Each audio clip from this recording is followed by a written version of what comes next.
Hey guys, it's Dana and it's Tuesday, so it's time to talk about money. And in this video, I wanted to share with you the 10 worst things you can do with your money.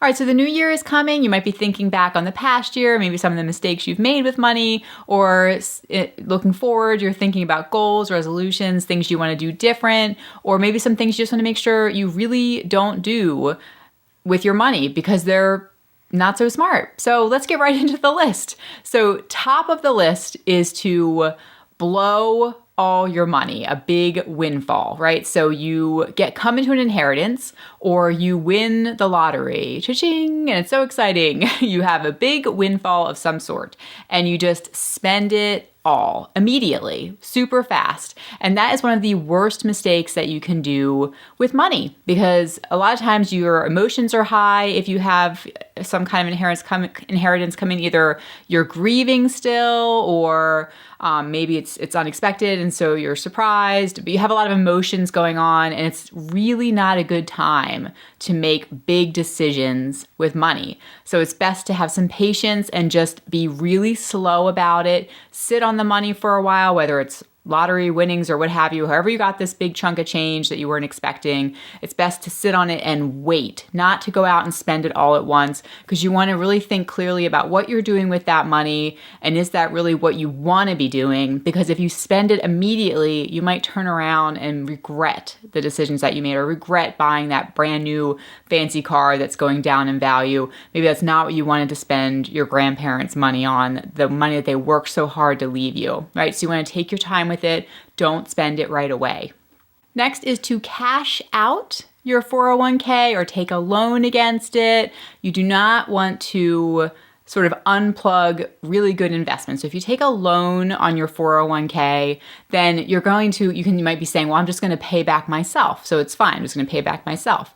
But you might be paying back yourself at 5% interest, but those investments were making 10% if you had left them alone. So you don't want to also, when you leave a job, when you get a new job and you move on, then a lot of times people will cash out the 401k from their former employer. And it's best to roll that over into the next 401k or next investment or a retirement account. You want to roll it over. You don't want to just cash it out because you're going to pay penalties and fees and all kinds of stuff. So don't cash it out and don't take a loan out because you're losing out on a lot of money. It's just not smart to do that. Number 3 is to buy a timeshare. Okay, so timeshares in general are about $16,000 to purchase, I believe, and then there's maintenance fees, monthly payments, right? You're signing up for a monthly payment for something that you might not even use year to year. And then every year, the fees go up every single year. And it's just not something you want to be stuck in because it's incredibly difficult to sell a timeshare or get rid of it. And like I said, you might not even be using it. So you're basically just throwing money away every month. It's better just to take that money that you would be spending on the maintenance fee per month and save it, set it to the side so that you can just take a vacation and go anywhere you want to, anywhere in the world. This next one I have to include on the list, which is to bury your cash in the yard or put it in a shoebox in your house or under the mattress in your bedroom. This is a really bad idea. Number one, because you are getting no interest on it whatsoever, on that money, on your savings.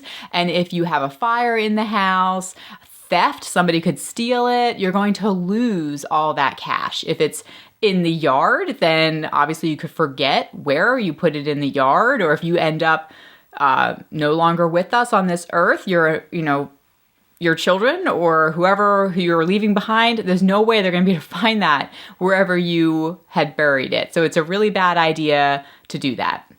Lending money to a friend or to a family member.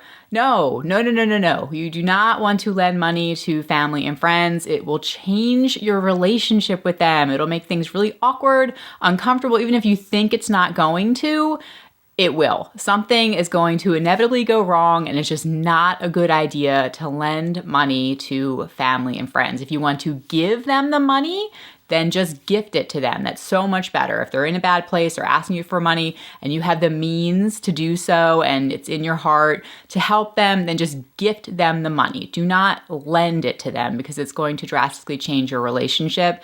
And it's just, unless you just are already willing to kiss the relationship goodbye, because that's basically what you're doing when you lend money. Sort of along those same lines is to pay off your boyfriend or your girlfriend's debt. Okay, you don't want to do that because even if you have good intentions, again, what happens when you break up? If you paid off their debt because you thought you guys were going to be together forever and everything's wonderful, well, if the relationship doesn't work out, you are not going to get that money back. Buying lottery tickets. This is sort of like gambling, right? Most of us realize there's no chance we're going to win the lottery. And if you're just doing it for fun, $1 here or there, maybe okay. But if you are buying a lot of lottery tickets, you are just ripping up or burning your cash because chances of you winning are not likely. Next is to get a cash advance at a payday lender. Okay, you have like 200% interest on those loans. Okay, when you go into a payday lender, it's just the epitome of bad decisions. And you don't want to do that. Also, they will really come after you with a vengeance in a scary way for that money. Get rich quick schemes, right? We all know those are bad.